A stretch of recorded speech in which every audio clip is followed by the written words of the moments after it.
Assalamualaikum. Projek awal tahun geng. Si kuning overhaul. Road elok lagi, cuma aku tukar bearing. Asalnya problem clutch gantung, clutch slip.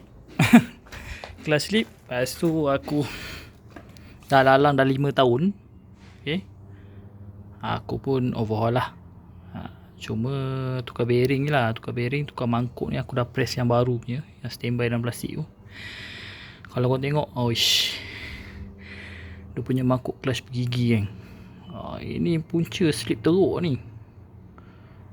Tukar apa, clutch plate, lepas tu tukar iron plate, lepas tu kena juga clutch slip. Lepas tu dah lalang aku overhaul lah. Okay, ini projek awal tahun.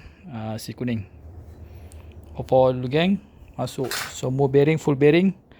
Aku masuk C3. Dah pun siap basuh apa semua barang. So aku nak bakar dulu, nak masuk bearing, lepas tu nak cantum balik enjin. Okay, mantap.